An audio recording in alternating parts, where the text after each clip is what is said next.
50% of the business. We'd love to accept your offer. Let's see how they're doing now. When we first pitched, we were a small company with barely any sales. Now, 5 years later, we have over $10 million in sales in a pork barrel barbecue restaurant. Thank you. Enjoy. Our distribution has exploded. We're in 5,000 stores with another 3,000 on the way by 2015. It's a lot of barbecue sauce.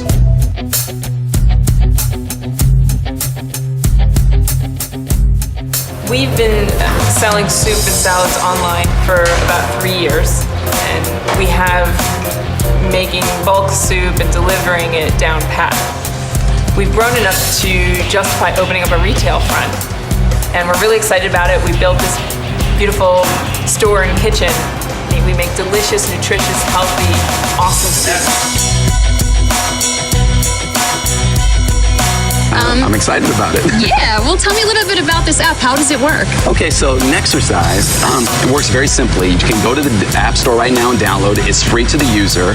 All you need to do is do a minimum of 15 minutes of any physical activity with the device on you. You can anything, right? Anything. So you can do yoga, weightlifting. It's not limited walk to the cardio. Dog. Yeah, walk the dog.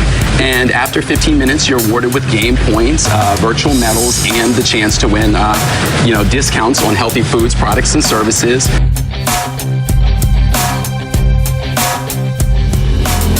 Hi, Sharks. My name is Krista Woods, and if you stink, it's not my fault. My company's Glove Sticks, and I'm looking for $150,000 for a 10% stake in my business. As a mother of 3 athletic children, I wasted way too much time and money trying to get rid of the odor that was literally living in their sweaty gear. I tried every chemical spray, every wash, every trick, and nothing actually worked. That's when I invented Glove Sticks.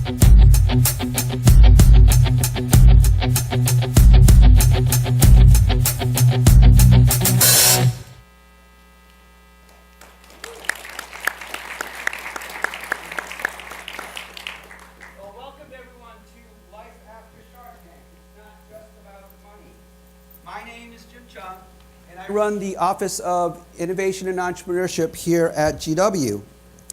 Now, I know you're not here to listen to me talk and you want to learn about what our Shark Tank entrepreneurs went through, but before I start, I'm going to do a little bit of an advertisement here for our new venture competition.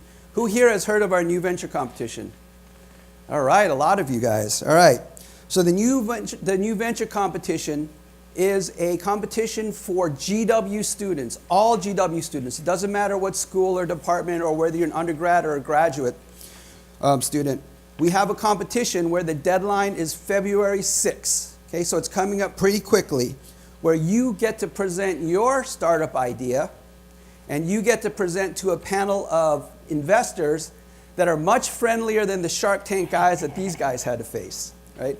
We've got incredible mentors, investors, and coaches who will help you through the process of pitching, honing your idea so that you'll look like these guys when you're up there in front of the finals on April 6th. Or not April 6th, what date is it? 18th, sorry. There you go. For some more background, for those of you who don't know about the new venture competition, it's the 9th largest competition in the country at the university level. We give out more than $300,000 in cash and prizes to help you guys start your companies and to maybe someday be in front of Shark Tank as well. So today, what we're going to learn, I think, from talking to these guys and what we're advertising is that when you're doing a startup, when you're talking to investors, it's not just about the money, right? It's not just about the money. And I was talking to them earlier, and I think that they'll all agree that it's a lot more than just about money when you're dealing with investors. Another thing is we hear a lot from the students that they're worried to enter because they don't have a fully baked idea. They're nervous and worried. But that's what the competition is for, is to help you get from that idea to a fully honed, really exciting presentation and startup idea. So don't be afraid to enter if you don't think you're quite ready yet, because we will help you get there. Okay, we have a website, brand new website. I just launched a couple weeks ago. newventurecompetition.gwu.edu. You can see it up on the screen there. If you want to learn more about what we're doing in the competition, you want to enter, or even if you're not ready to enter, go up there and sign up for the finals and participate by participating and voting in our Audience Choice Award, where we're giving out $10,000 for you guys to vote on your best, what your favorite startup from the finals. Okay, before we start, and before I bring them out, we're going to do one more fun thing. We couldn't afford a t-shirt cannon, so we have what we call a t-shirt slingshot. Okay, so I'm going to ask Lex and Scott to come up and help me with these t-shirts, and I'm going to shoot some t-shirts up in the audience to whoever's the loudest. All right, whoever's the loudest will get a t-shirt. These are beautiful t-shirts that are being modeled by some of our student interns. All right, so let's hear some shouting. All right, there you go. All right, next. Where?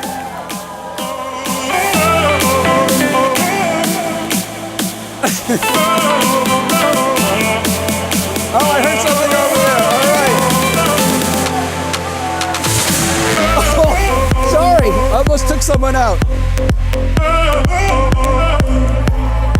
Okay, I hear it back there. All right, last one. Some loud shouts. Let me see it. All right, thanks, guys.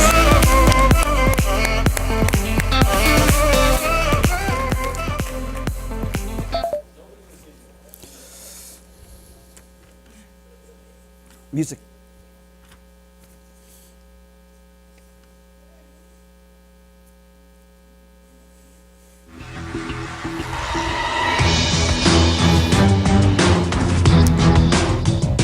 Brett Thompson, Pork Barrel Barbecue. Sarah Poland, Supergirl. Ben Young, Exercise. And Krista Woods, Glove Sticks.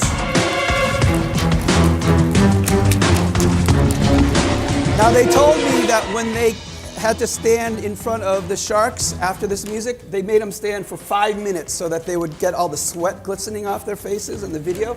But we're not going to make them do that today, so please have a seat. Can I, real quick, Barbara asked me to get a video of all of you saying hi to Barbara because she likes attention. So if we can get that. Everybody, hi, Barbara. Here we go. Loud, let's go. There we go. Thank you. Thanks, Brett. All right. So what we're going to do today is because I'm the moderator, I get to ask the first few questions. We circulated a survey beforehand and asked some students to give questions, so I'll do some of those questions as well. And then we'll take some questions from the audience. So that's what we're going to do today. But first of all, I want to ask each of the panelists to talk about themselves. Tell us a little bit about yourself and what your company is. We saw your video, but I think not everybody has seen you on the TV show.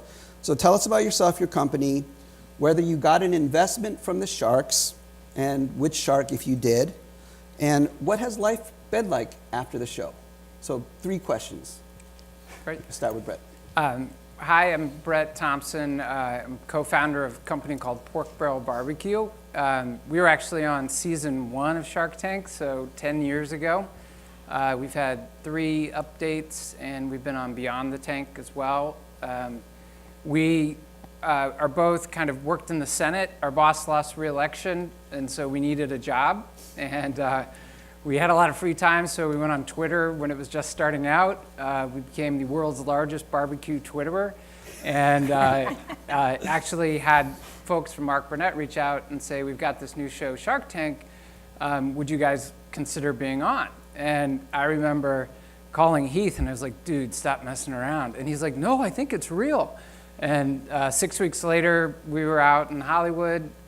Both Heath and I are attorneys. We had like 3 days in a hotel room, going over all the questions you thought you'd be prepared for. And then we got to the very end of our time in the tank, and Barbara Corcoran says to Heath, "You look like a pig. You should be the mascot of your company." And so for probably 5 minutes, just kept talking about how much he looked like a pig. And this is when you know you've chosen a good partner, because this is national TV, there's 20 cameras on you. I'm thinking how I would reply. And then Heath, without missing a beat, he was like, "I guess I'll take that as a compliment." And then everybody started laughing. We ended up getting a deal with Barbara Corcoran, which has been 10 years of like the amazing kind of energy. And I would say of an entrepreneur in Barbara that has done everything, and has been told no so many times that we'll get into it. But I would say that's one of the things I have taken the most from her, which is you'll hear no like 10 out of 11 times. She'll be like, "All right, do it again." And so I think having a partner and being on Shark Tank has been a huge deal. It's why we're still around today. Great. Thank you, Brett. I saw your episode when it first aired. I went out and bought some of his barbecue rub. It's very good. I recommend it. All right, Sarah? My name is Sarah Poland. I am the founder of Supergirl, DC's local soup company, and founded in 2008 after reading Michael Pollan's book, The Omnivore's Dilemma. Do you guys know who Michael Pollan is? Clap if you know who he is. All right, not enough. It's basically the manifesto of the local leaders manifesto, and basically it's a book about what's wrong with our industrial food movement or food system, and I wanted to get involved in breaking it up. And so I dragged my mom out of retirement in 2008. We launched Supergirl, started delivering to people's homes and offices, working with local farmers. In 2011, we opened up our first retail location. In 2013, our second one. In 2014, we went into our first Whole Foods. And now in 2019, we're shipping nationwide. We're in, as of this summer, we're going to be in 40 Costco's. We're in 50 Whole Foods, Peapod, about to launch in Giant. And so we're growing quite a bit. We were on season 10, so we were just on in October. We did not get a deal, but thankfully the Sharks loved our soups and our brand, and we were contacted after the show by the guest shark, Matt Higgins, who has become very involved in the company. And so the kind of story continues. So we're still feeling the results and living the post-Shark Tank, whatever you want to call this period, because it just was a few short months ago. So I hadn't tried Supergirl before last week. So I decided, I don't know if you remember Thursday, it was just pouring rain. So I walked from my office with Ryan, one of my colleagues over there, and got completely soaking wet to try the soup. And I'll tell you, it was worth the walk. It was really good. I'm not just saying that, it's really good. I think that we need to have a Supergirl closer to campus, though. Yeah? How many people would like to see Supergirl closer to campus? Yeah? All right. Thanks, Sarah. Ben? Well, good evening, everybody.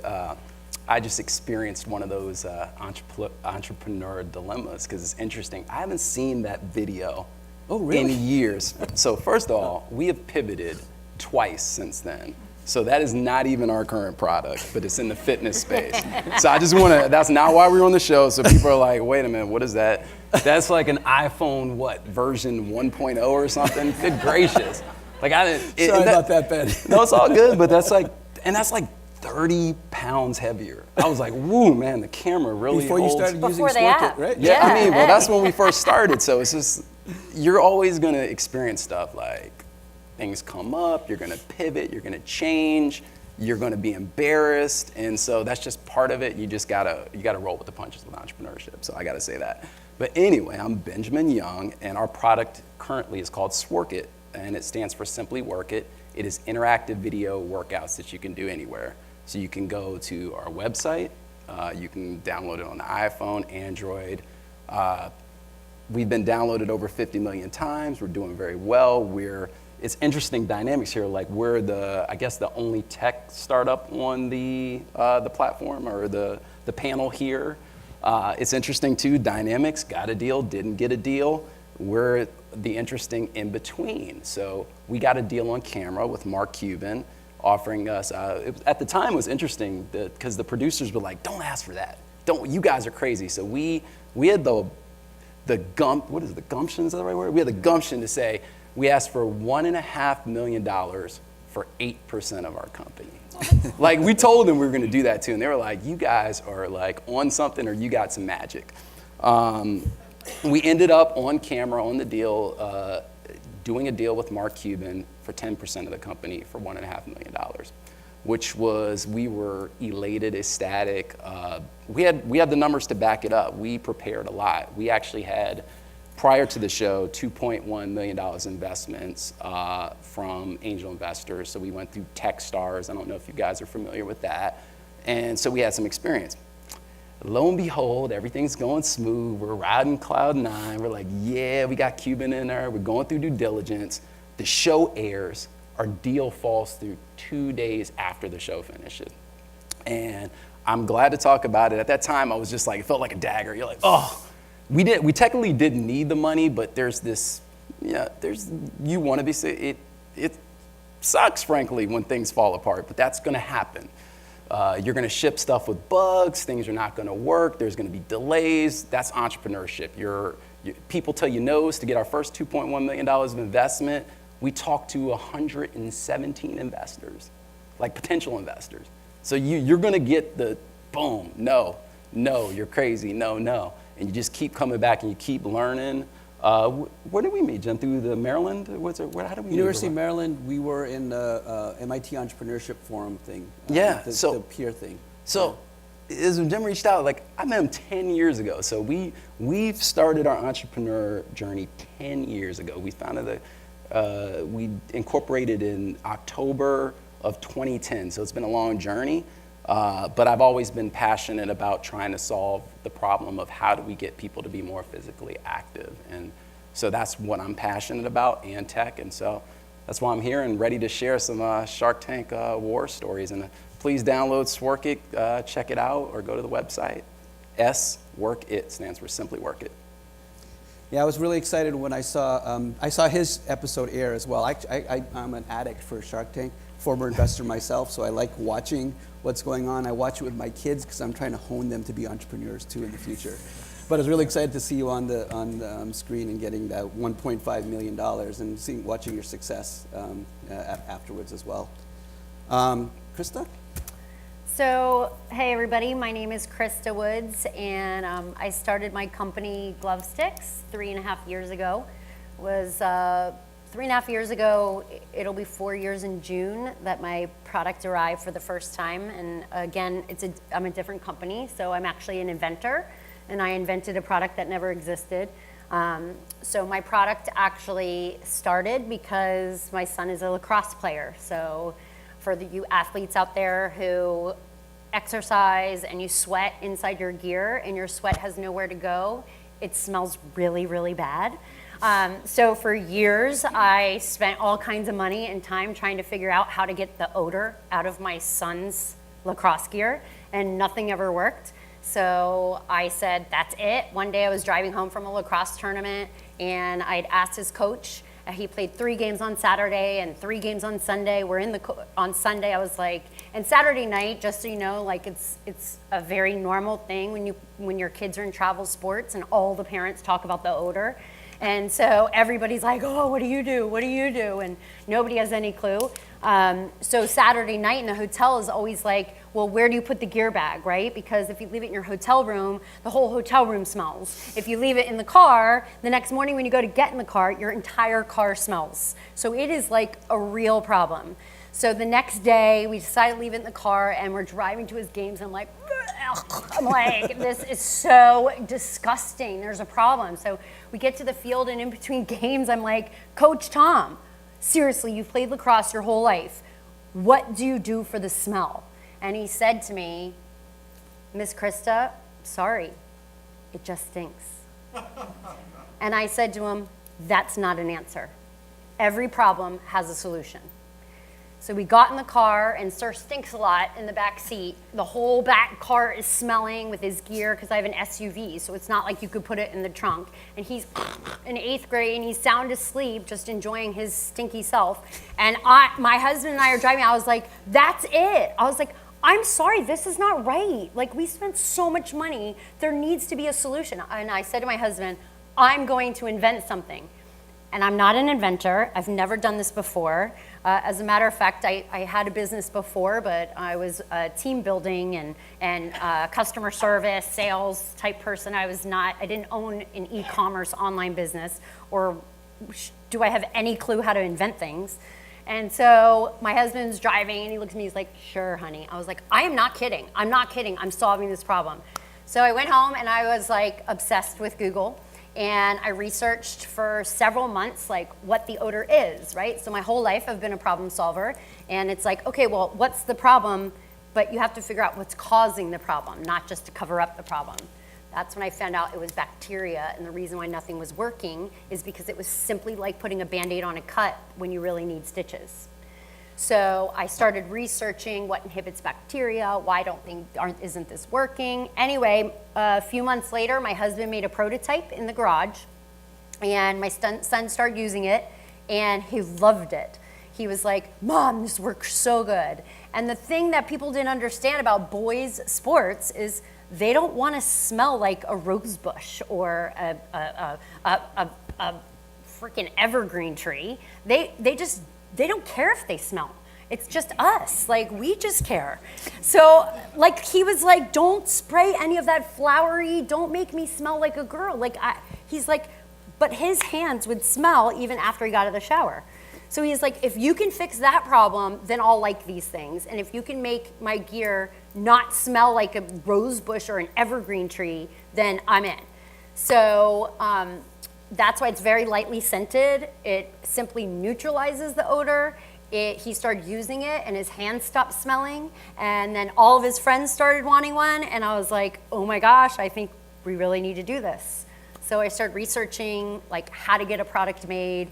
No joke, I was like posting on my Facebook, like, anybody ever invented anything before? Like, I mean, who invents things? Nobody. Shocker, nobody could help me. And then I was like, but seriously, I literally obsessed with the internet. Like, we have this amazing, you have access to whatever information you want. So that's the one thing, is people were like, you're crazy, you can't do that, you can't do that, you can't do that. And I was like, I can do whatever I want. I can find out an answer. There are answers everywhere. And that is the mentality that you have to have. I don't have to know all the answers, but I can figure it out. So I did, and in less than a year, I had a product manufactured. It was delivered to my doorstep, and I started selling. The first month was awesome because all my friends bought them. And I was like, yes, I'm selling. And then I realized, wait, I spent all my money investing in my company just to get the product here, but I forgot I had to advertise, right? I've never done this before. So I was like, oh wait, now I need money to marketing, I need this money. And I couldn't figure out, like, well, how do I make this grow? Like, oh wait, I gotta boost this post on Facebook, that means it costs money. Like, so word of mouth, it was selling, but it was slow. And everything is algorithms, right? So like, I put them for sale on Amazon, and Amazon's all algorithms. If people aren't Googling you or searching you, then Amazon doesn't even put your product for sale. It takes months. So it took me months, and it was about 8 months in, and I was like, I need to figure out something different here. This is not working. Like, I'm not making a profit. So I decided to try out for a pitch contest on the Today Show. Never been on TV, have no clue what I'm doing, but I was like, what the heck? So I tried out, I sent a video, I made it to the finals, I got picked to go in. So then I got sent to New York City, I made it, I got to pitch live on the Today Show to America, and then America voted. So everybody voted me into the finals, so it was me and 3 others, so it was a total of 9 of us. And then I made it to the last day, and then my product ended up winning. So I won the title in 2016 of the Today Show's Next Big Thing, which gave me the opportunity to then go to QVC. So the next day, They drove me to QVC and they trained me all day that same day at QVC. And the next morning I went on live at QVC and I sold out in 7.5 minutes. So that was really exciting. And then that's what gave me the courage to then decide. Everybody was saying all along, do Shark Tank, do Shark Tank. And I was like, no way, I'm never embarrassing myself on national television. No, at least the pitch contest, it ended, right? You pitch and that's it.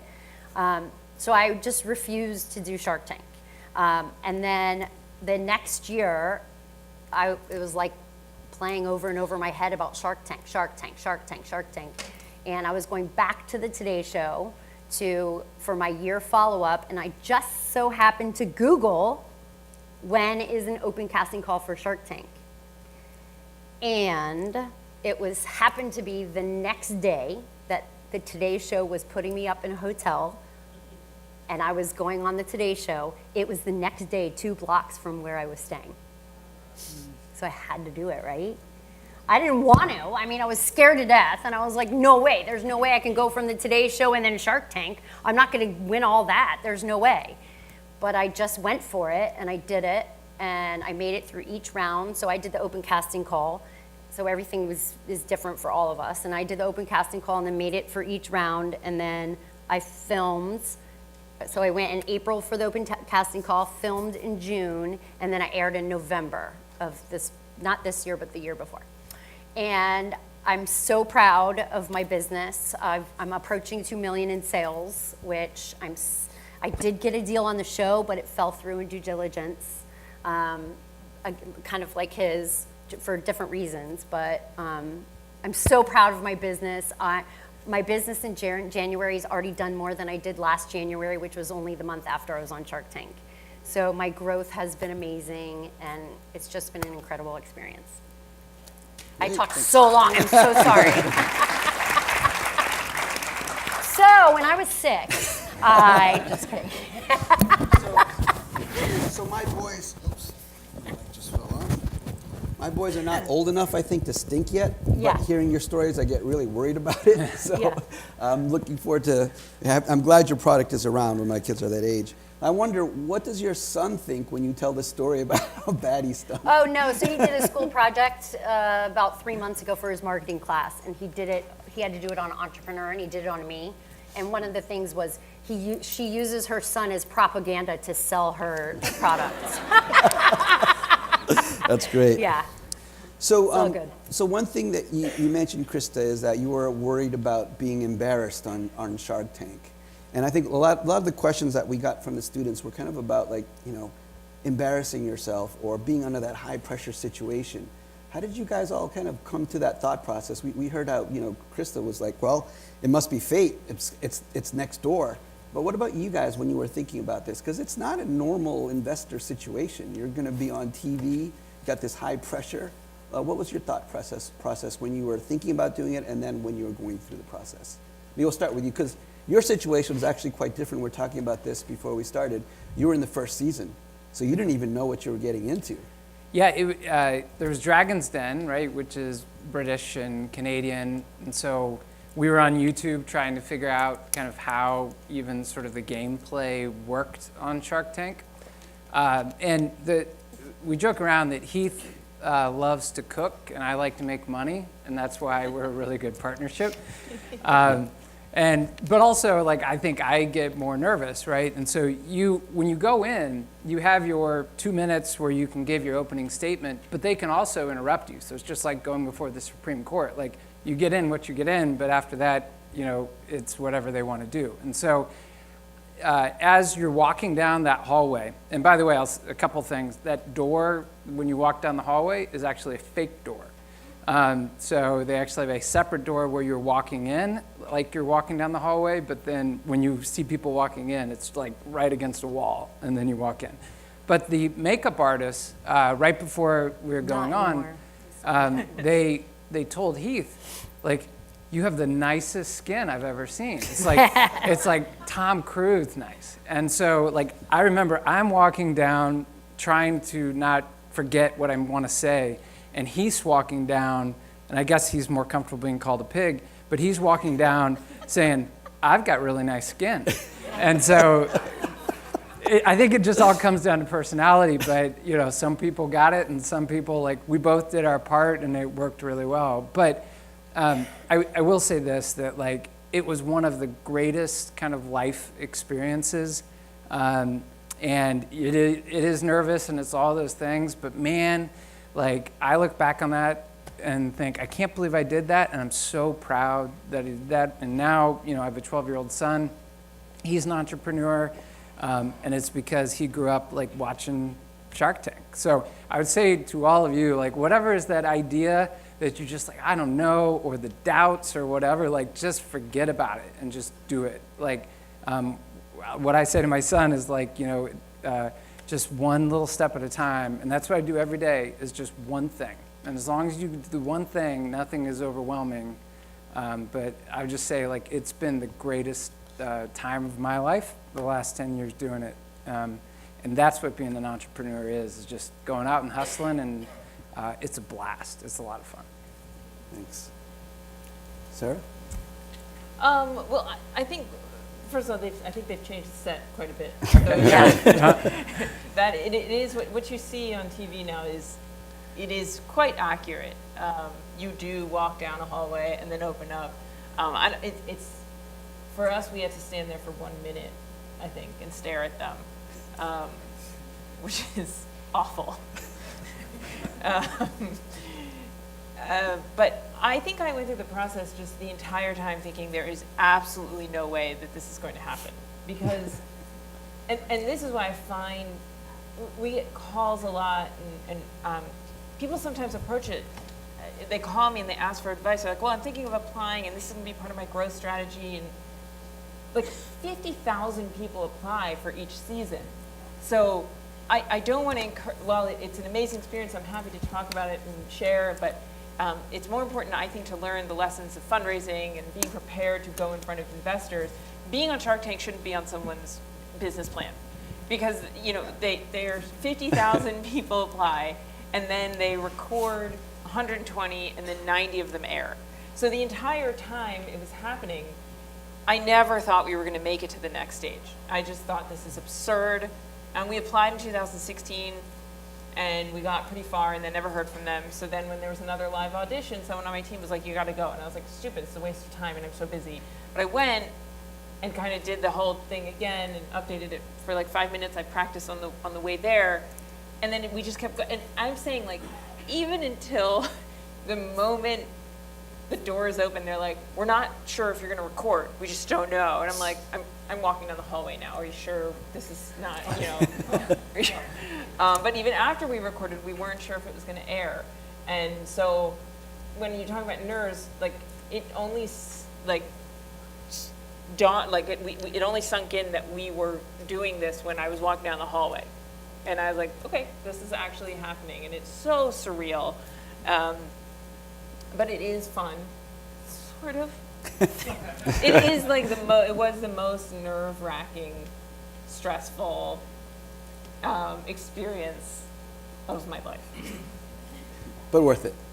Yes, worth it. But again, it's very, I think people think like once you're on Shark Tank, you've made it, and and it is not. It is just another step, and it should not be relied upon as any sort of business plan or deal, or like you're on it and then you're, you know, I used to think, oh, when you get into Whole Foods, you've made it. No. No. So that was my experience. So Ben, your experience is a little bit different because you raised $2.5 million before you walked into the 2.1. 2.1. I'll take the All right, extra 2.1 400,000. You could use it, but no, 2.1. Yeah. So you had already raised the money. Can you maybe talk a little bit about the difference in experience with Shark Tank and raising money from, was it angels or institutional investors? Yeah. So our biggest check was $500,000 from I guess what they call it, like a seed angel fund. So there's some investors in them, because angel money is like somebody writing you a check. I remember the first time somebody wrote me a $25,000 check, I was like, wow. Like, I was like, somebody actually wrote this, like, to my company. I want to do that one day, but not there yet. Don't ask me for money. So you're saying about fundraising, and you want me to tie it to the nerve thing, or? Yeah, the nerve thing. What did you do to prepare for, preparing to pitch to institutional and angel investors versus preparing to pitch on the Shark Tank, and maybe that thought process? So I learned this lesson, man. I'm even nervous. You get nerves up here. Like, you get nerves up here, and then you're balanced. You're like, I want to hear the story, but then I'm like, well, what am I about to say next to this question, And so it's a challenge, but I remember reading something a while back, and they were saying that everybody gets nerves, and it's about triggering that feeling. Is it excitement or is it nerves, or how you use that energy? Like, even professional athletes, they convert, like, they see it as like energy or fueling them. And so a lot of it is just doing it, taking a leap. Like, the first time you go talk to your very first investor, you're like, man, I sucked. That was terrible. You're not gonna get money. Like, you might get money, but most people, you're gonna get like a reason. Funny thing, we got connected to Shervin Pinch. He's like billionaire, invested in Uber and connection through somebody. And our very first product, and we were talking about it, and he was like, I'm not going to use the word he said, but he said your user experience looked like, let's just say it was a very negative, harsh word. And you kind of getting toughed up, man. It's kind of like, think about even baseball players, right? They batting a 30% is good, is like a star. Like, you hit the ball 3 times out of 10 or whatever it is. And somebody could correct me, I'm wrong. I don't watch baseball anymore, but I think that's right. Still considered good batting average. And so it's really about practice. Like I mentioned before, we talked to 117 investors. And so my background is in computer science. I'm kind of used to like writing some software, result happens. This is very different. You like talk to a bunch of people and nothing happens. And then you're like, what's going on? And like, I commend anybody who's in sales, everybody who's going to be an entrepreneur, you need to learn. You are selling and you want to be passionate about what you're selling, but it's rough. And you don't even know. You're like, man, do they like it? Or they'll actually tell you what's wrong, or they'll tell you it looks like crap, but a higher, worse word for that. And if you're passionate about it, you'll persevere and you'll learn and you'll iterate. And like, Sworkit is doing very well, but it's our 3rd product kind of trying to tackle that problem. And with Shark Tank, what we literally did, our preparation, just in case you're curious, we had a Google Doc with my partner. My partner didn't even want to go on the show. He's like, I didn't want to go on the show. And so I interviewed myself, and they were like, we like you, yeah. And then I was like, well, do you want to come now? And then he had to do the same thing. It's like, I'll join you. Just make sure you tighten you up. And so we went on the show together, which going on with somebody else helps reduce the nerves. Having somebody else to back you up. Yeah, I wish you would have told me that last All year. right. Just saying. But you own 100% of your company. That's so, true. Hey. That's true. So there's a double, it's like, right? Like, I have to split it with my partner, but he's amazing. And so we just started preparing. We had a Google sheet, and we were trying to think about every reason somebody would say no, because we get used to it. Like, I'm like, well, a lot of reasons on the show, they're like, oh, this product sucks. We're like, our product doesn't suck. We got a lot of users. Like, it may not be for you, Shark, but we have validation, market validation, so that wasn't an issue. Like, maybe they're just not gonna like me. Nothing I can do about it. If you don't like me, you just don't like me. Like, what can I do? I'm not gonna do that, right? We're not gonna make a mistake and have our numbers wrong. They will eat you alive. They will eat you up. I actually know, her name's B. Arthur. She was an entrepreneur. And she was one of the worst numbers thing. They chewed her up for a pretty padded room, like tore her apart. They're like, Mr. Wonderful was like, this will be a lesson to everybody else who ever comes on the show to have your stuff tight. So we had our numbers tight, man. Greg was in there like Rain Man, so we split the questions up, man. He was like, yep, grow 46%, like Rain. And you're up there an hour, and they cut it down to 8 minutes. So if you do anything embarrassing, it's going on the air. Just accept that. Like one of my frat brothers called me up and be like, aha, man, you was up on camera. You like, I guess your lips were dry because you was licking your lips all the time. I'm like, oh God. Like, you know, it's gonna be on there. If you cry, it's gonna be on the show. If you trip, it's gonna be on the show. It's just gonna be, they need it for good TV, so just suck it up. Like, I didn't wanna see 210-pound Ben on the camera right now. I was like, oh God, where'd they get that video from? Like, you know, but you just, you adapt and you just roll with it. And so, and just be prepared, man. The more prepared you are and the more you pitch, a good advice too is like pitch to the people that you don't expect to get money from, like a B team, right? To get your stuff tight. Yeah, you pitch to the B team, like, I don't really care if this guy invests in me, just to get practice. And you gotta hustle. If you believe in what it is, and you'll learn and be passionate about the actual problem you're trying to solve. Like you were passionate about, I use glove sticks because I like it. I do Krav Maga and I practice pretty heavily and I get beat up and I beat other people up occasionally.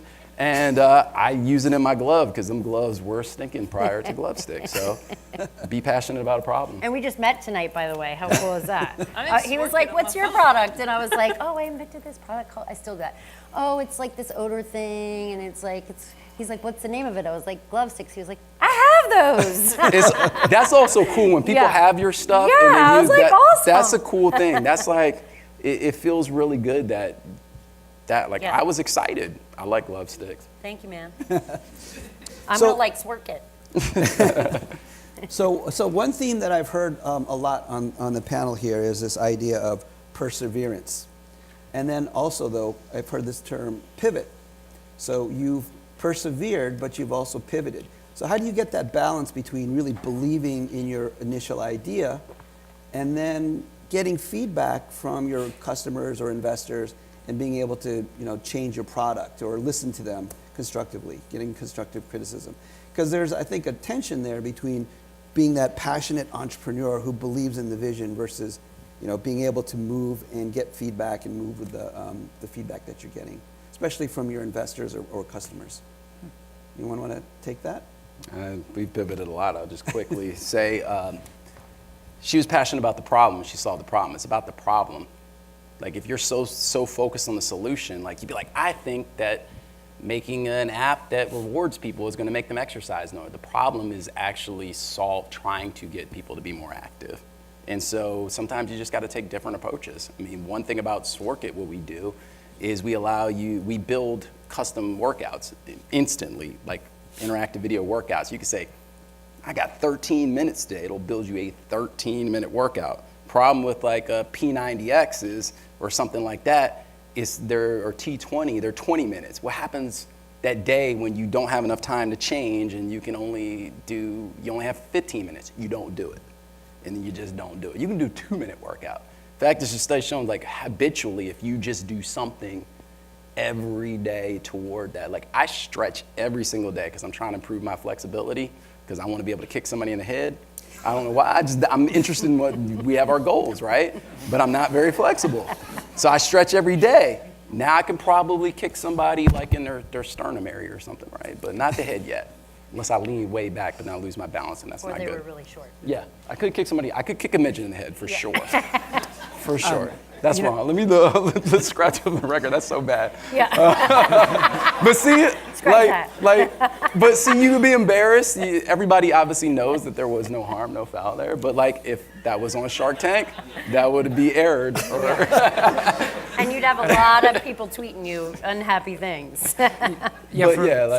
For us, we went on and we were really a spice rub company. We had total sales of $2,839 for the entire company when we went on Shark Tank. And we had won an award the week before for a barbecue sauce, a second place at the National Capital Barbecue Battle. So we literally on my printer at home created the labels. All of a sudden for Shark Tank, we were a spice rub and barbecue sauce company.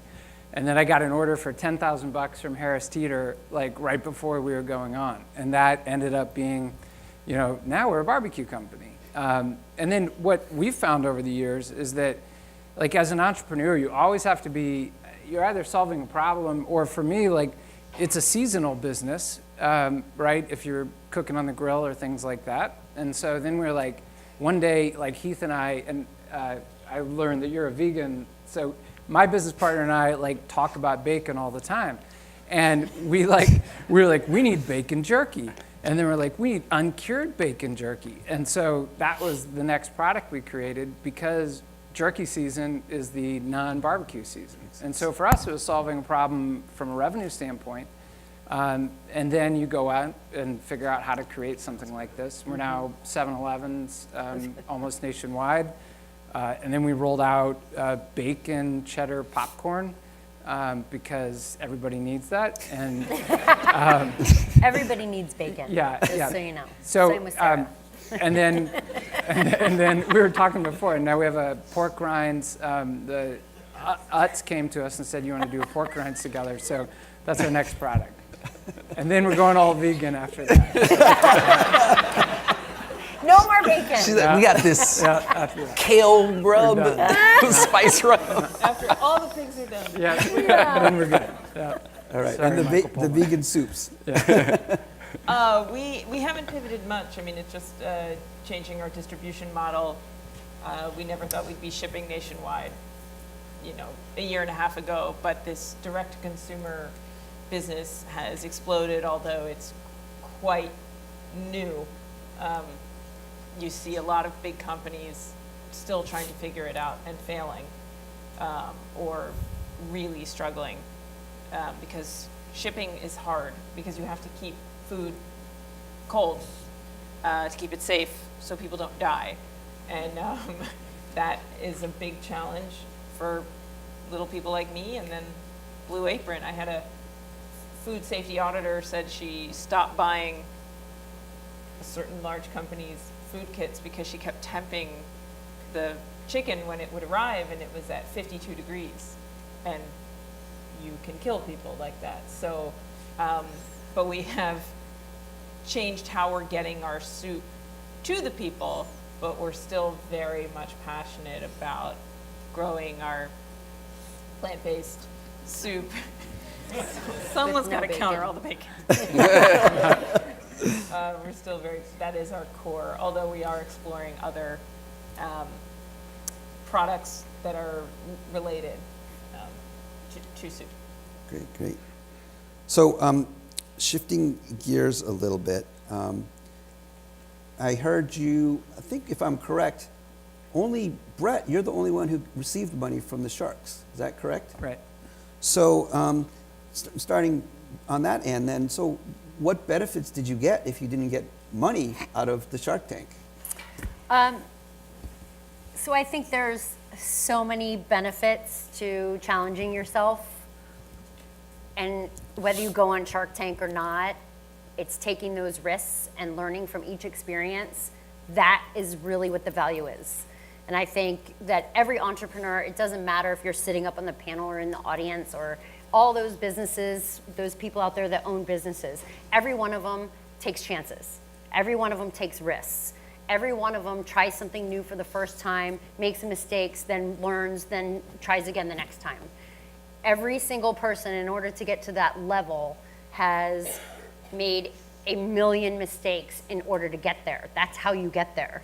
So for me, going on Shark Tank was like my biggest fear in the world, because I'm a people person, and like if people don't like me, it really hurts my feelings. Like I was like, I've seen the way that people on social media react to people they don't like on Shark Tank. They attack them like they're not human, but these people are human. I mean, I'm friends with a lot of them, and they get brutalized. And what people don't see is you're in there for 45 minutes or an hour. My episode happened to be 12 minutes. I feel like I got a commercial break. I was like, ooh, I got really lucky. But you're vulnerable in there. They edit that thing, and they can take questions out of context. They can make you say something when you didn't really respond at a certain point. And so it was a huge fear of mine. And if you've never done something, and I know I didn't until Shark Tank, I never did something in my entire life where I really felt adrenaline, where you forget what happened. If you've never done it, you have to do it. You have to. I'm now like an adrenaline junkie. I'm like, I can do anything. I can do anything. Like, I've never worked so hard in my entire life preparing for Shark Tank. I studied my business. I've never even taken a business class in my life. Not in my life. I didn't even go to college. I studied, I learned every question, and then I analyzed it in my business. And then I wrote them on index cards. And then when I'm in the carpool line, instead of going on Facebook, I'd pull out my index cards and I'd read the questions and I'd study the questions. And the next night I'd watch a different episode, write down the questions, and then how did that question relate to my business? So not only was I preparing for Shark Tank, because I was like, I'm not gonna go in those doors unprepared. That was the only thing that got me through it. I knew everything. There was no question that you could ask me about my business and that I did not have a response. I studied every single shark, who I wanted to partner with, what partnerships they've had before. Like, my confidence in the tank is what got me through it. And I only got my confidence from preparation. So I love this line of thought, because what you're saying is that the simple process of going through the competition or the investment process made you a better entrepreneur. 100 million, Right. 50 million%.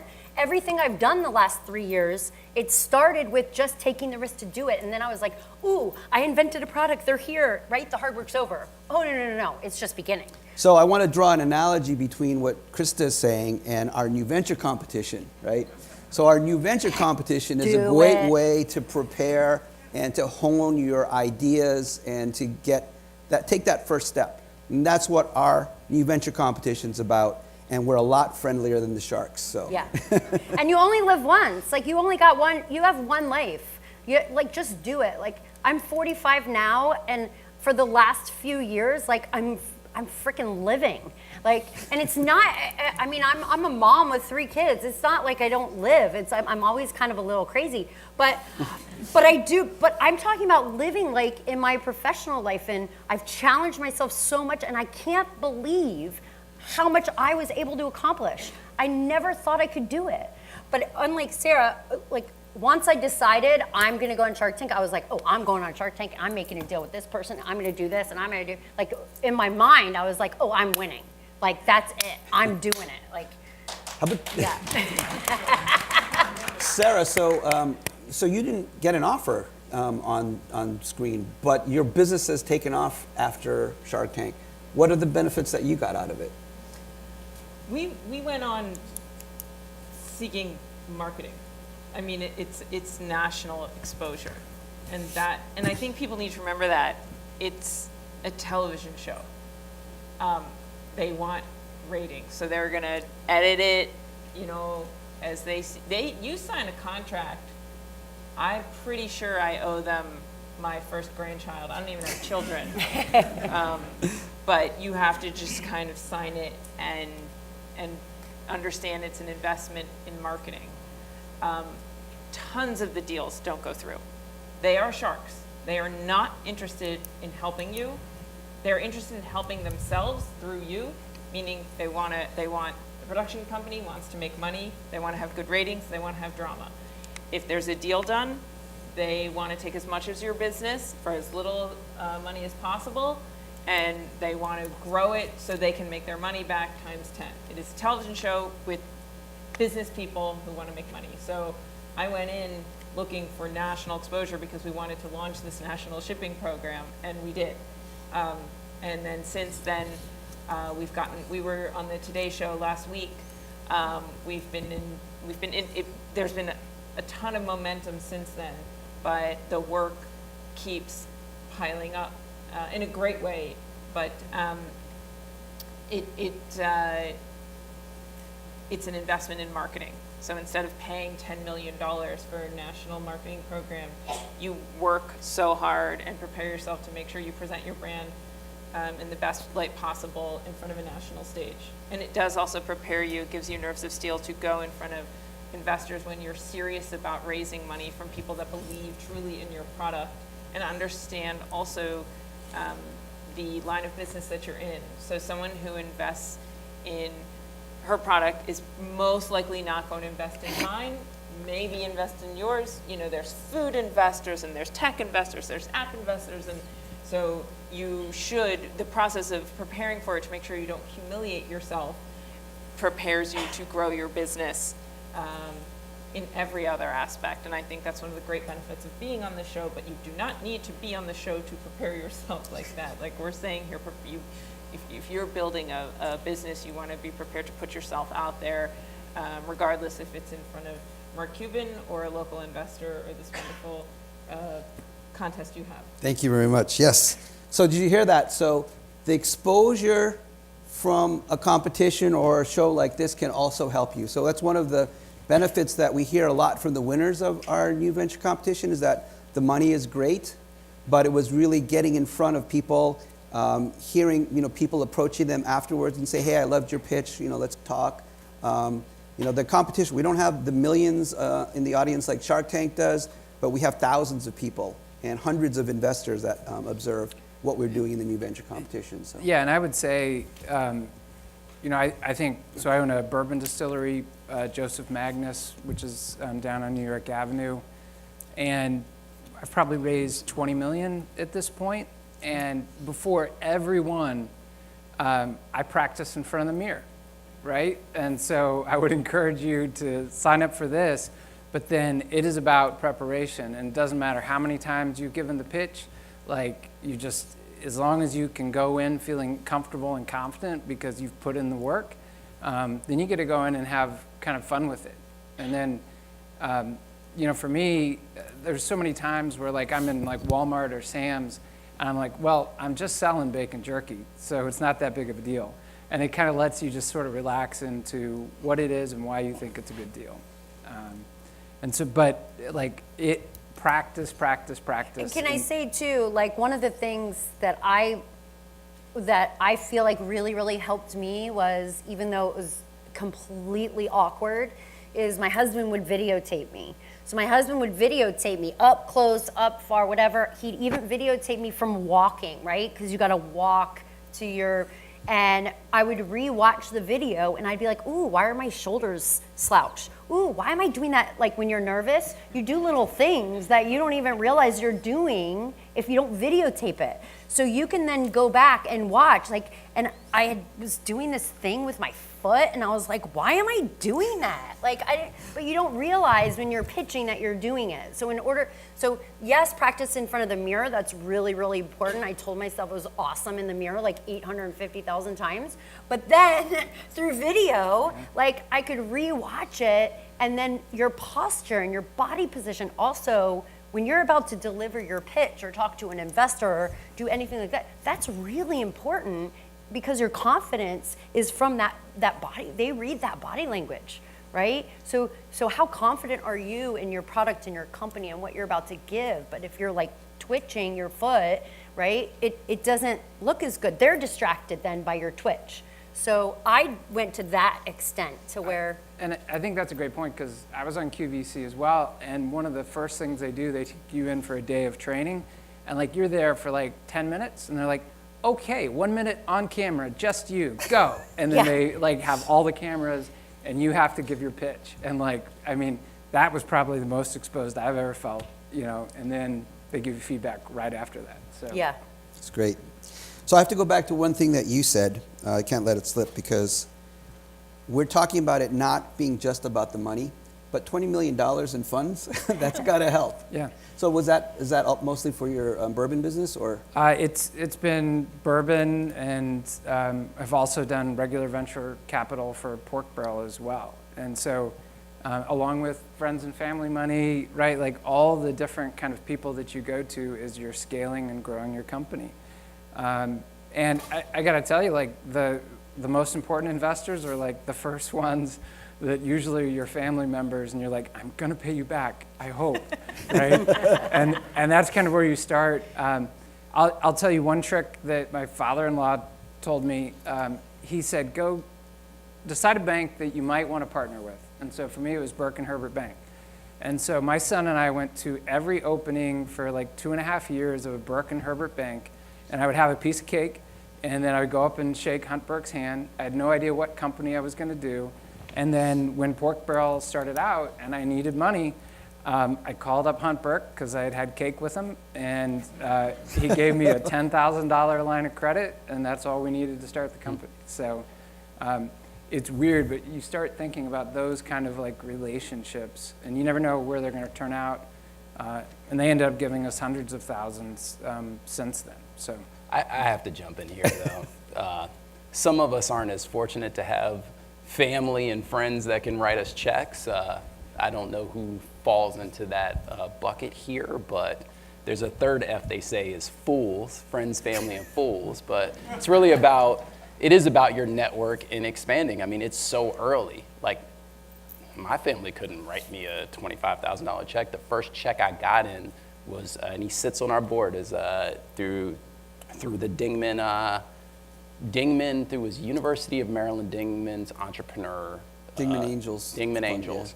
And his name's Sam Adil, an awesome guy. Oh, I know Sam. Yeah, he's great. And made a lot of his money more on brick and mortar, like through Park. I mean, he's done several ventures, serial entrepreneur, super awesome. And it's really about when you show that you're passionate and you're making progress and you're being scrappy and you're figuring things out, it's a lot of hustle. Like, I don't have a rich uncle. I don't have rich family. Like, there are people that are like, yeah, we just got a $50,000 loan from the folks. Not here. No, it's not happening. So I love the points that these guys are making about the network, because it's one thing that we really want to emphasize with the students is that when you need that network, if you're trying to build that network when you need it, it's probably too late. Yeah. You got to build that network while your students today take advantage of all the resources that we can provide here at GW, the mentors, the programs that we have, the workshops. Come and try to grab these guys before they disappear after the panel. and form those relationships before you need it. Exactly. And fill them in. Like, yo, I got this idea. Don't ask for money then. Like, and then you go back 6 months and you get some advice, but like, hey, look, here's how it progresses. Because they say investors, they don't invest in a point, they invest in a trajectory.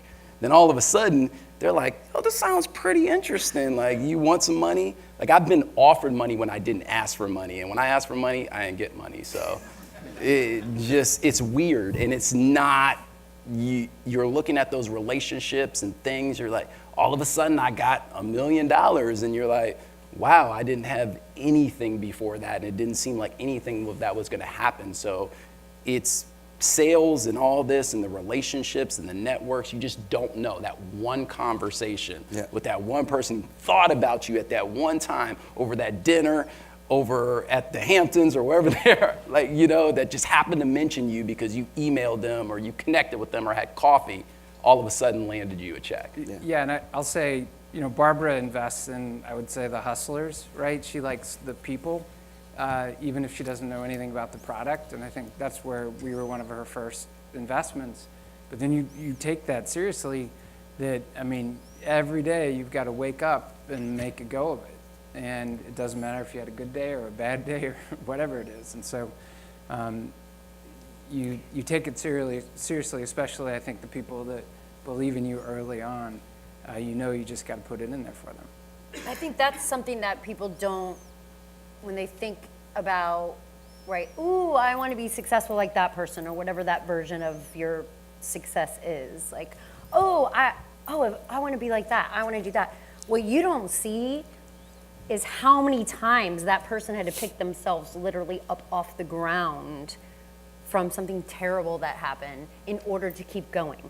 So the only difference is, the reason why we're up in this panel is because we just keep going. We refuse to quit. So that's the only difference between a serial entrepreneur or a successful entrepreneur. It's not that they don't have problems or troubles or that they don't make mistakes. It's just that they keep going through them. So your resilience and how you deal with stress or with problems or with mistakes is really important if you want to be an entrepreneur. Because not one of us is going to sit up here and tell you it's easy. It's extremely difficult. It's extremely rewarding and amazing, right? But you have to be very resilient. It's a lot different than working for somebody's company. It's your money. It's your failure, right? When it's someone else's money, which I worked at a company my entire life, right? When I made a mistake, it was their money. Now it's my money, right? So I have to pick myself up off the ground on a regular basis when I have a defect at the factory and a customer's yelling at me, right? And then I got to send them a new one, or I got to this, or my shipping's late, or now I got to airship, so the freight is extra. Like, these are all problems that I'm still continuing to have. But you know what I've learned in 3.5 years? I've really gotten good at handling them. Like, the more you have, the bigger you grow, the more problems you have, but you get better at dealing with them the more you deal with them. If you just run away from them, right? Yeah, just more zeros on the problems. That's That's all. right. But you get better at handling them. Like the things that used to keep me awake at night 3 years ago, oh, please, now I'm like, oh, can I please have that problem? Right? Like, I think that's, entrepreneurship is also about your grit and your fight and the fight that you have inside of you.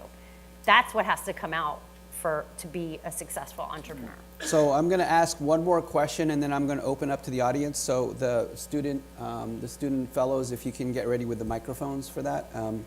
So I'm going to ask you guys about, I think it was you, Ben, who mentioned market validation. So when you were first starting out your startup ideas, how did you, before you went on Shark Tank, how did you know that you had an idea that you thought was really going to, get some traction with your customers and market?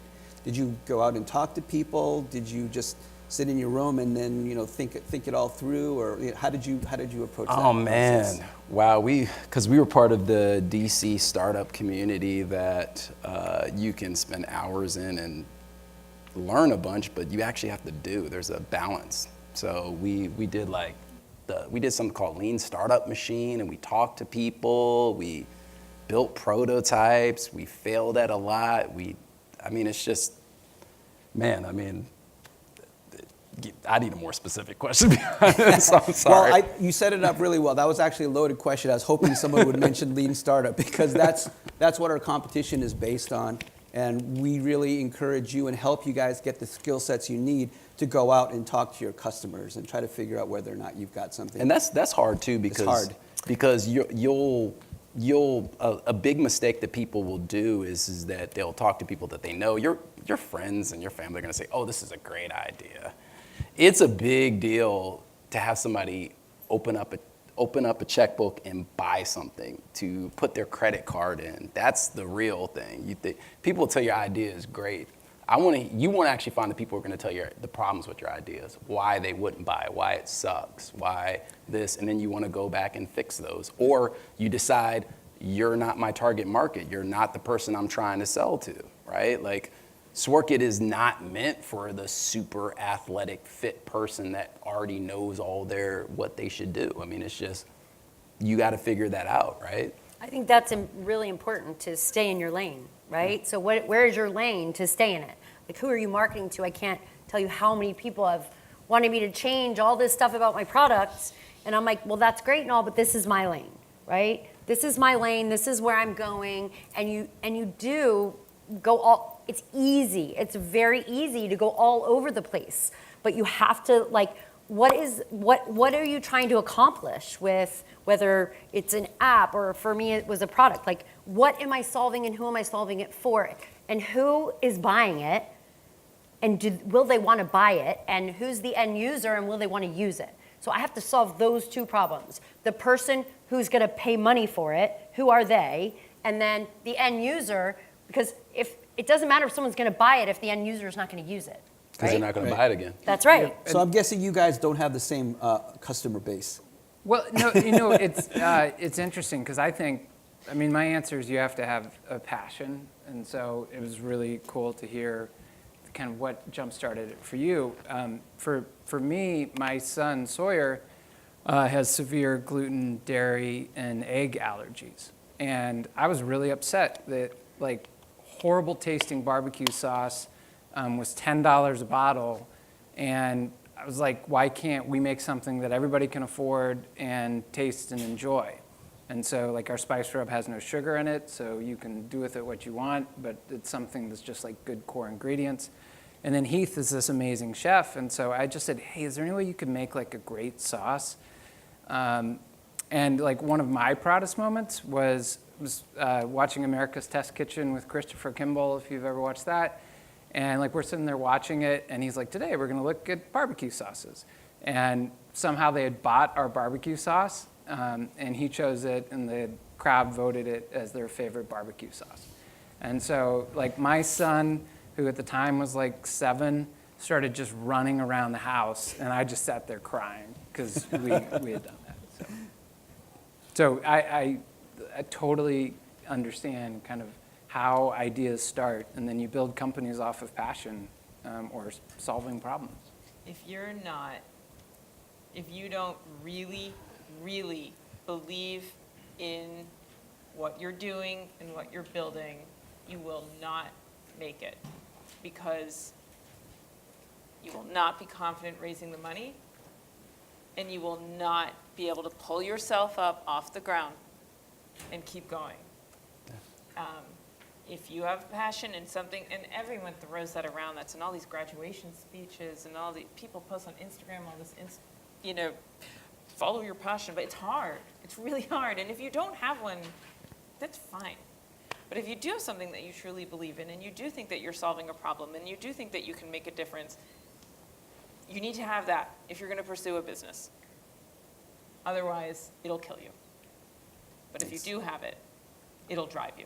I mean, it's not like my passion is stink, so let's not.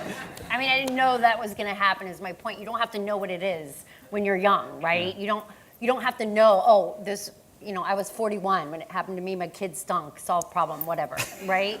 Like, it's not like I've always had this passion to, like, invent a product for stinky stuff. Like, I just want to make as we move into the other questions, is that absolutely you have to be passionate about it. And going back to the title, it's not about the money. I mean, our strategy with our business is not to take a single dollar of investment ever again. I don't like dealing with investors.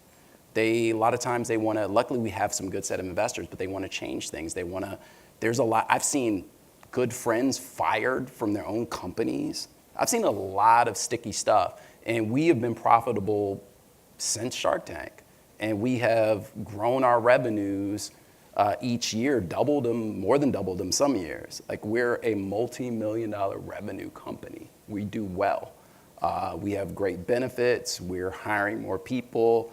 It's awesome. And so it is not about the money. You have to be passionate about the problem you're solving, not about making money. The money will come if you're passionate about it. And you need to be passionate about building a business too. Because I've seen people who invent, but then they license or they sell. Like, if you want to, like, you have to be, and maybe you're an inventor. Maybe they've been people on Shark Tank. They're like, oh, you're an inventor. We'll buy this, and you continue inventing it, toying around with it. And so it's really just finding out what you're passionate about, and going after it, and taking those risks and learning from those risks, and not making it about the money. Don't worry about the fundraise. Establish the relationships. Learn from it. Learn from your customers. Try to be scrappy. If you're saving money now, you're not going to be one of these fat companies wasting a lot of money. Like, there's a different mentality when you're the business owner and the way you're thinking about things, right?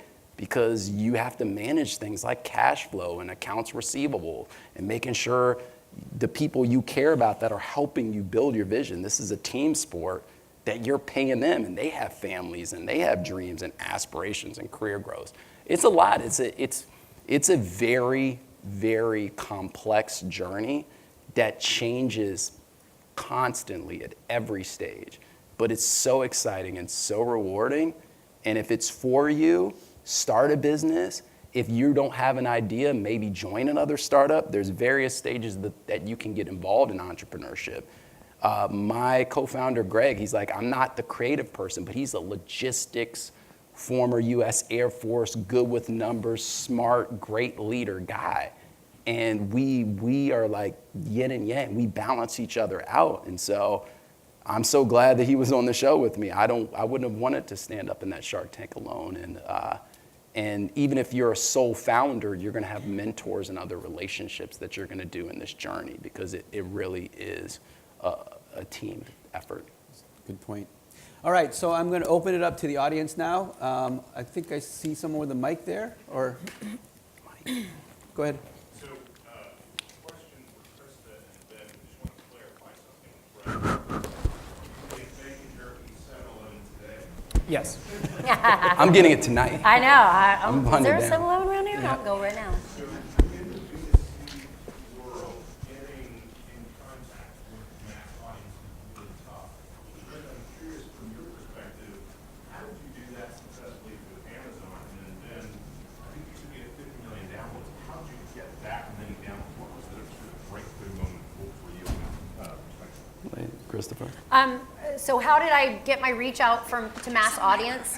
So unlike some of them, I did not have investors. So I took the only savings I had for my kids' college fund was because it's actually my money.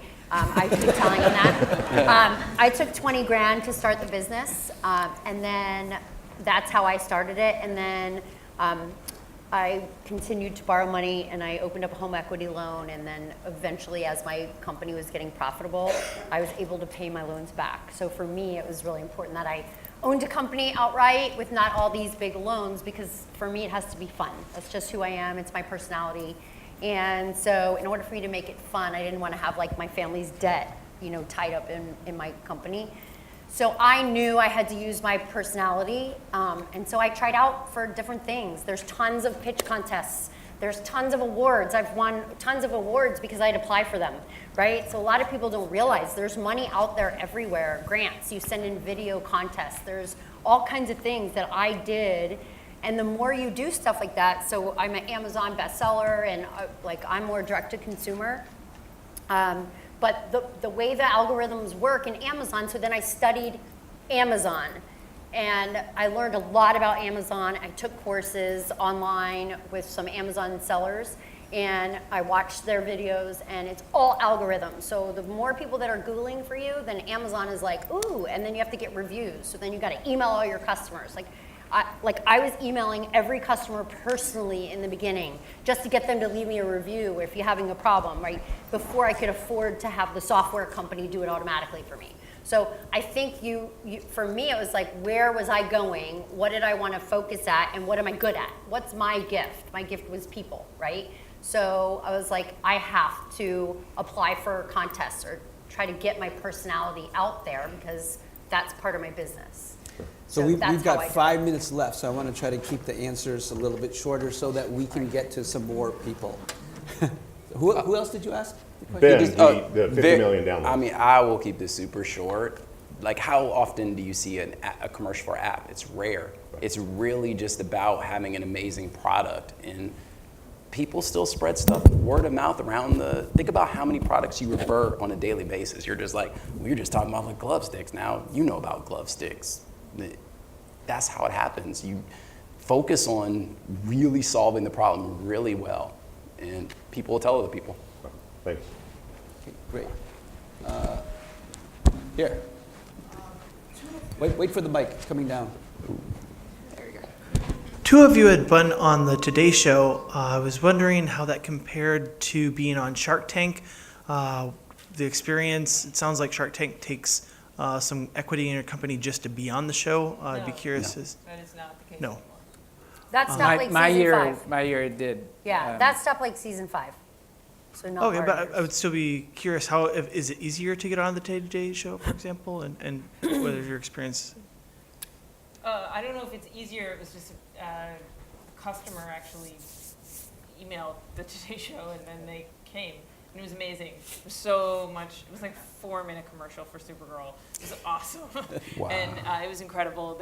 They spent the day at the shop and interviewed customers, and the response was much better, and actually sales-wise much more impactful than Shark Tank. So I'm so grateful for that experience. It was wonderful. See, in mine, the Today Show was awesome. It was really cool experience, but completely 100% different, right? So it was a pitch contest, most likely. So it was my pitch and done. Shark Tank, you're in there for 45 minutes, and they grill you about your company, right? But my sales, it wasn't even remotely close. Shark Tank blew Today Show out of the water. So even QVC. So I went on the Today Show, pitched live, the next day won, people were buying my product, I thought it was amazing, then sold out on QVC. In those 3 days, I did more the same night of Shark Tank than I did through all my QVC. The same night, right? So You still get some little boost from re-airs too, don't you? Oh yeah, I those are re-aired great. 3 times on ABC, which was awesome. Catch. Got the next question. Quick question. How did you break through the barrier of having to educate the market with a new area? Because oftentimes there's fear when there's a new area, and because no one's aware of it. And I'm dealing with that now with my service. And I know, yes. Okay, you're asking Christy, me. yes. Okay, so for me, honestly, everybody tells you that's a fear, right? And I hear Mark Cuban say it all the time. Well, you're going to have to teach the market how to, whatever. You know, like, you can believe the negative if you want. And yes, that can be an issue. But if you're using the product, if the product works better than everything else, then the market is going to share your product with the world. Right? People share my Facebook page. People leave reviews. People, right? Yes, so it can be an issue, but that's not an issue to not start your product. That's an excuse, right? Don't believe what you hear necessarily on Shark Tank as all the advice of the world, is all I'm saying. Right? That's just an excuse. Yeah. I'm going to go to this side of the room. There you go. Got it?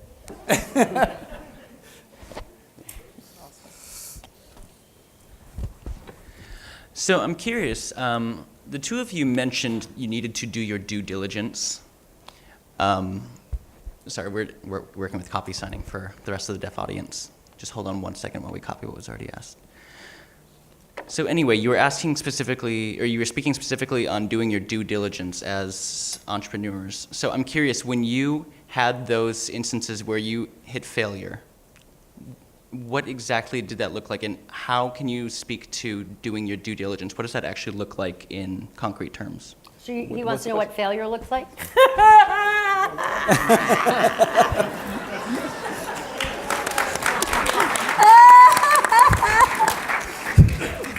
And then you have to get back up, right? You can't stay down. That's what it looks like to me. What I meant was, you both had deals, but they fell through because of due diligence problems. What exactly did you mean? Oh, they're very specific. So here's the thing. You filmed the show I think it was like 7 months from when we filmed it to when you air or something. And so it's crazy. Like, think about, especially in high-tech startups, how materially different from when I'm on a show saying we got a deal to where it is 8, 10, and sometimes even a year later. And so what happens is your business has significantly changed, right? It's actually in the shark's best interest, in any investor's best interest, to actually delay as long as they can with the best terms that they can. So think if I say I like your business, man. I want 10% of your business, right? And da-da-da. And then I'm like, we agree, but then dragging it on and on and on. All of a sudden, you've doubled or tripled your revenue. And your business is materially worth more at this standpoint. But I'm like, no, we shook a year ago. This 10% for $5. You're like, no, my business is worth so much more now. And so investors always want to reduce risk. Think about over the time of a business, the longer you go, the more you can reduce risk. It's very complicated. I can glad to share after why ours did, but the fact is, we have other investors, and when you add new investors on top of it, you have to have mutual agreements because there's rights and who has on the stack of if the companies get sold, or there's a lot of nuances beyond just the percent of the business that people don't realize. There's 20 other terms besides what percentage owner or how many shares you're going to have, and that complicates things.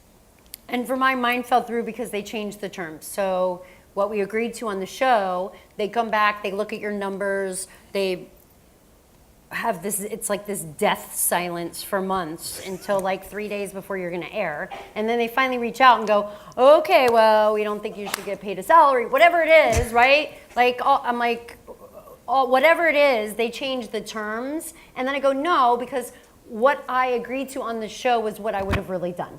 I'm a person of my word. And I negotiated, agreed to a deal on the show. I don't want to change that deal. I'm surprised they didn't wait I swear they tried to delay us till after the show to see what the numbers were after the show for the material difference of the impact Oh and no, still get the because same I did terms. like 80 grand the night of the show.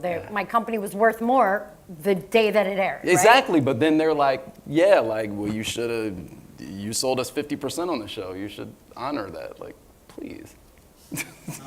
All right, we're going to take one more question. Let me grab the microphone. And I'll take two more. I'm going to throw one right here because I was looking at you, and then I'll throw one back there. Hi, everyone. Thank you so much for Hello. this evening. Hi. I have a question about competition and how do you guys deal with it? I love it. If you have competition, it means you have something that's worth value, right? I mean, I love it. It's great. I love competition because I love winning. Anyone else want to take that? Yeah, I think in the food industry, it's a very tough sector, and we didn't realize that. And probably the worst business is barbecue sauce because the margins are so tight. And that's actually why we got into other things. We're like, we'll do barbecue sauce. And we had a certain customer who wanted gluten-free and non-GMO and things like that. And so we could still carve out our piece on the shelf. But like bacon jerky, which we rolled out about 3.5 years ago, now Jack Link's, like the large food company that you're trying to shut down, like they rolled out bacon jerky, and they rolled out a bacon jerky in 7-Eleven, and 7-Eleven still was like, well, yours is better, so we're keeping it in. Yeah, it pushes you. Yeah. It pushes you to figure out your differentiators, focus on them, and make yourself better. It is awesome. It also means there's more demand for your product in general. It does. It does, though. The conversely, it does. You really have to be savvy about talking about your competition to investors if you're trying to do that, because they're going to really poke on you about why you're differentiated. And the worst thing to do is go into them talking about, A, you have no competition. That's BS. Everybody has competition. There's just wallet share, right? Like maybe I'm competing with just buying a new pair of lacrosse gloves every X, Or there's Y, Z. sprays, or Yeah, there's spray. laundry detergent, or there Exactly. whatever. But you look really bad when you're up there and you're like, we don't have competition, and then they know another competitor, and then you're like, wait a minute, who is this? That's not a good look, just FYI. All right, last question. I threw it up there. My question is, for Christy, did you have to have a patent for your idea before you transitioned from an idea to a product? And how did you manage to explain your idea to the manufacturer? And I just want to understand, like, the transition between your idea and how you were able to put it in the manufacturer. Did you have to have the patent or not? So I'm a little, I don't know if I did it the right way, but somehow it worked. But for me, it was like, no, I just had this idea, and it was like telling the world. I was like, I want to do this. And I was like, who knows people? And I reached out to all my Facebook, and I got leads like, oh, I know somebody who tried to invent a product, it didn't work, do you want to talk to her? And I was like, yes, like, let me talk to every person I know, and friends of friends of friends of friends. So that is how I started. And it just so happened that one of my friends is a patent attorney, and he saw all my Facebook posts, and he said, let me help you. So he actually filed a provisional patent for me. So it was just like, that's what you start. It's like $180, and it just gets your foot in the door. And it gives you a year to decide if you want to actually go through with the patent, which is much more expensive. But it puts you in line, like, first place. So if someone takes your idea and it's after that provisional patent, right? Once you get awarded the patent, it goes back to when you applied for the provisional, right? So it's retro back to that date. So that's how it happened with me. I mean, I just was calling factories, like random, oh, you're 10 miles away, you're a plastic factory. Hey, do you know how to build stuff? Like, it was just kind of like I was telling my idea to everyone without even realizing what I was doing. But it worked for me. And was that an easy transition between you and a manufacturer, explaining to them exact way you want your product? Absolutely not. It was horrendous. It's really difficult. I ended up getting a liaison who has a company in Seattle, who they actually have offices in China. I wanted to be made in the USA, and I just could not. It was not even possible. The price was going to be like $60, and I was like, nobody would buy this for $60. So I had to go overseas, and in order to do that, I ended up hiring a company that's what they do for a living. So they have offices in China and offices in Seattle, and they were like my liaison. So that they get paid for every unit that I buy, right? So I don't have to actually pay them. They get paid a percentage of every unit I buy. That's how they make their money. But then they manage the factory, the process at the factory. Anyone else Thank to you. go through the intellectual property process, or I'm guessing not the Just suit, just trademark. just not- trademark? Yeah, not trademark. Okay, great. anything else. Well, we are out of time. We're actually over a little bit. Apologize for that, but I think That's it. it was a great panel. Let's give them a hand. Oh, it's only 7. I'm Learned starving. so much today. Thank you all for